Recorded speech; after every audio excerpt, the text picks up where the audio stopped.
তো দেখুন একটা মিষ্টি আমি কেটে দেখাচ্ছি যে কতটা সুন্দর হয়েছে।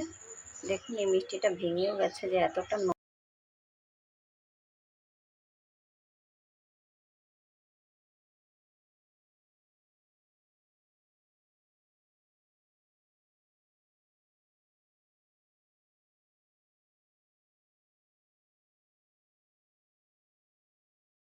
নমস্কার বন্ধুরা, সরস্বতী কুকিং চ্যানেলে আপনাদের সবার স্বাগত। দেখুন আজকে আমি এখানে একটা কাচের বাটি নিয়ে নিয়েছি আর নিয়ে নেব আমি 1 কাপ আটা।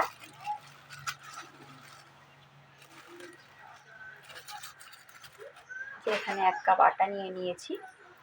তো আজকে এই 1 কাপ আটা দিয়ে আমি তৈরি করব গোলাপ জাম। তো দেখুন এই যে এখানে 1 কাপ আটা নিয়ে নিয়েছি। আর দেখুন এখানে নিয়ে নেব 1 কাপের থেকে একটু কম আমুলের দুধ, গুঁড়ো দুধ। এরপর আমি এর ভিতরে দিয়ে দেবো অল্প একটু ঘি।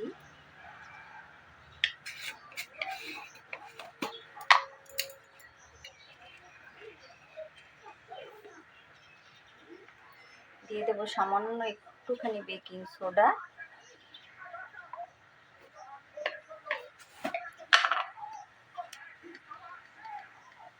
দিয়ে দেবো সামান্য একটু বেকিং পাউডার। তো সমস্ত কিছু দিয়ে আমি এটাকে ভালো করে ময়াম করে নেব।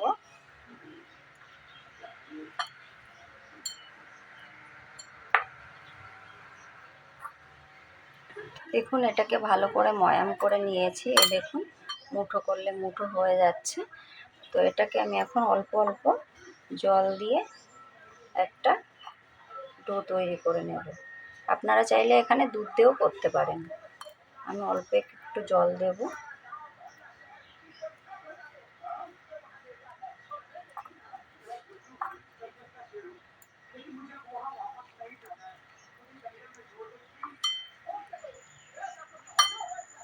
এখানে কিন্তু ডোটা শক্ত করলে হবে না, ঠিক আঠালো একটা ডো তৈরি করতে হবে।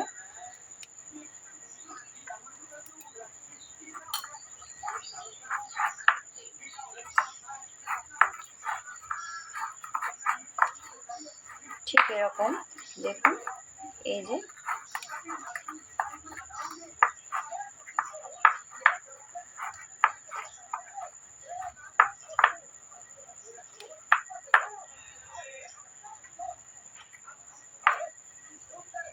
এবার এটাকে আমি ঢেকে রেখে দেব 5 মিনিটের জন্য।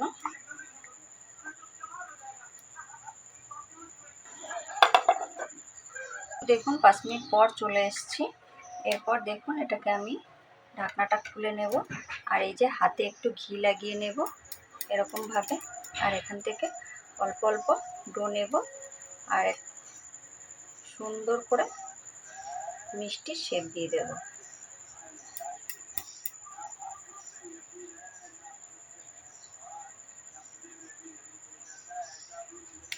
ঠিক এরকম দেখুন, এরকমভাবে সমস্ত মিষ্টিগুলো আমি তৈরি করে নেব। তো দেখুন সমস্ত মিষ্টিগুলো আমি তৈরি করে নিয়েছি। চলুন এবার ভেজে নেব। দেখুন উনানে কড়াই বসিয়ে দিয়েছি আর কড়াইটা গরম হয়ে গেছে। কড়াইতে দিয়ে দেব রিফাইন তেল। দেখুন তেলটাকে আমি মিডিয়াম গরম করে নিয়েছি, বেশি গরমও না আবার একদমও ঠান্ডা না।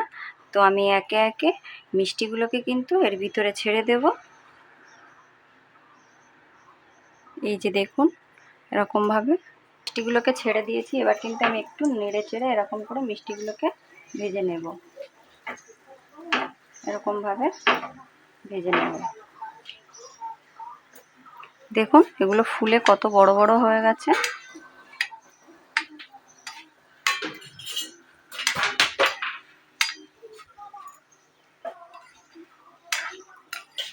মিষ্টিগুলোকে কিন্তু আমি ভালো করে লাল লাল করে নেড়ে চেড়ে ভেজে নেব।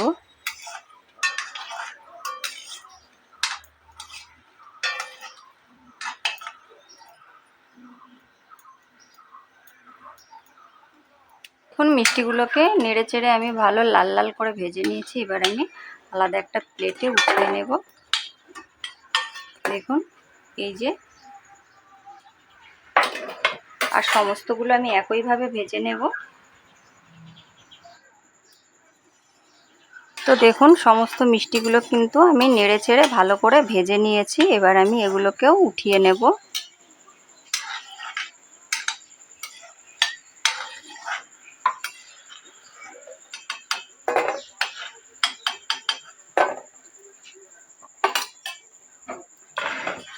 এবার আমি দেখুন উনানে একটা সসপ্যান বসিয়ে দিয়েছি, দিয়ে দেবো এখানে 1.5 বাটি জল।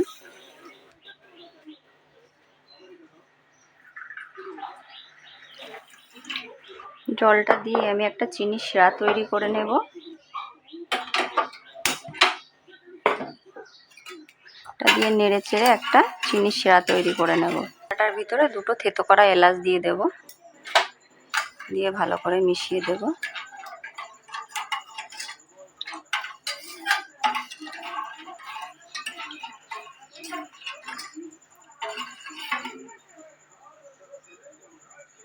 দেখুন চিনি শিরাটা হয়ে গেছে। এই যে আমি একটা চিনি শিরা তৈরি করে নিয়েছি। এবার এর ভিতরে আমি মিষ্টিগুলো দিয়ে দেব। তো এর আমি গ্যাসটাকে বন্ধ করে দেব, দিয়ে এর ভিতরে এবার এই গরম চিনি শিরার ভিতরে মিষ্টিগুলোকে দিয়ে দেব।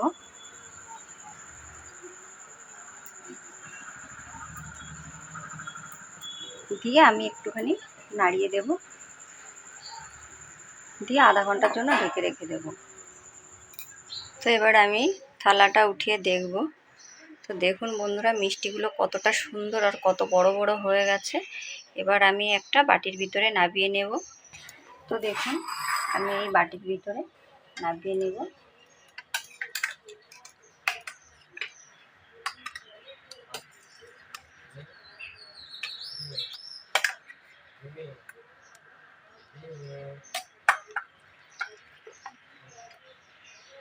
এতটাই নরম সফট হয়েছে যে ভেঙে গেল, এতটা সুন্দর হয়েছে বন্ধুরা।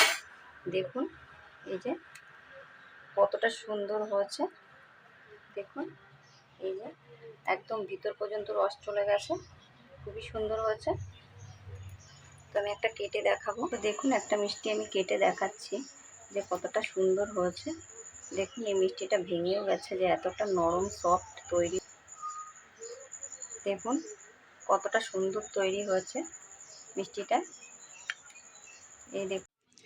তো বন্ধুরা শুধুমাত্র 1 কাপ গমের আটা দিয়ে যে এত সুন্দর মিষ্টি তৈরি হয়, আপনারা যদি বাড়িতে না তৈরি করেন তাহলে কিছুতেই বিশ্বাস করতে পারবেন না যে এত সুন্দর মিষ্টি তৈরি হয়। অবশ্যই বাড়িতে তৈরি করুন আর খেয়ে দেখুন। রেসিপি ভালো লাগলে লাইক কমেন্ট শেয়ার করবেন আর প্লিজ চ্যানেলটিকে সাবস্ক্রাইব করে আমার পাশে থাকবেন। ভালো থাকবেন, সুস্থ থাকবেন। অসংখ্য